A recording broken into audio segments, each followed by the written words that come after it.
Muy buenas, chicos. Hoy voy a hablaros sobre ángulos. Vamos a hacer unas pequeñas consideraciones previas, vamos a explicar un poquito de teoría básica sobre los ángulos, vamos a decir cómo clasificar los ángulos y cuáles son los tipos de ángulos que nos vamos a encontrar. En primer lugar, tenemos que definir qué es un ángulo. Y un ángulo es la porción de plano comprendida entre dos semirrectas que tienen un origen común. A ese origen común le vamos a llamar vértice.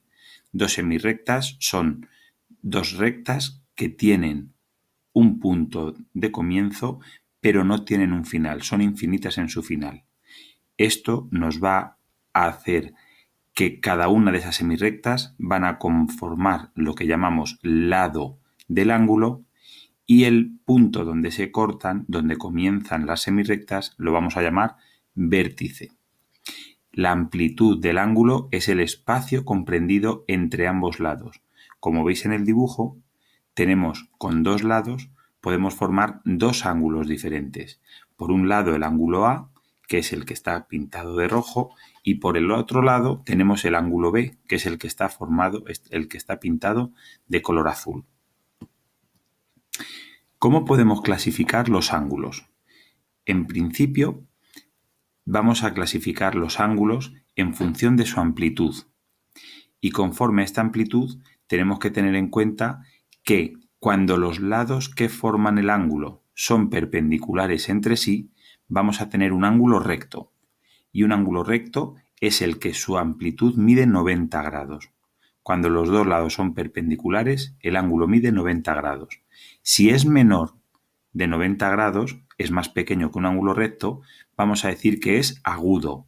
Mide entre 0 y 90 grados.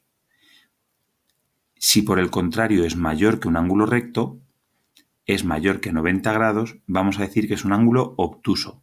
Un ángulo obtuso es aquel mayor de 90 grados y menor de 180. Si un ángulo mide 180 grados, sería lo mismo que juntar dos ángulos rectos.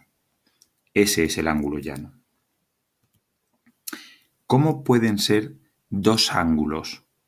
Pues si tienen un lado común, vamos a decir que son ángulos consecutivos. Si os fijáis en el dibujo, el ángulo verde y el ángulo azul comparten un lado. Estos dos ángulos son consecutivos.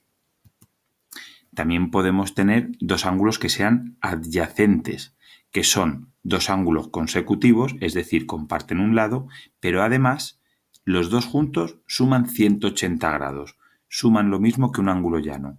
A esos les llamamos ángulos adyacentes.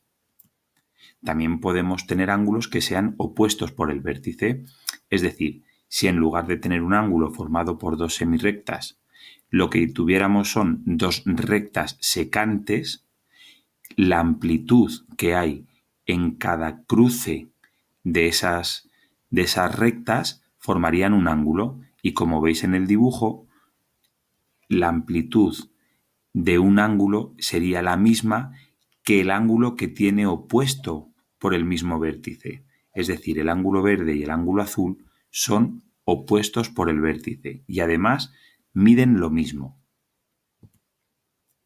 ¿Qué son ángulos complementarios? Son dos ángulos diferentes, pero que si los ponemos como si fueran complementarios, sumarían entre los dos 90 grados.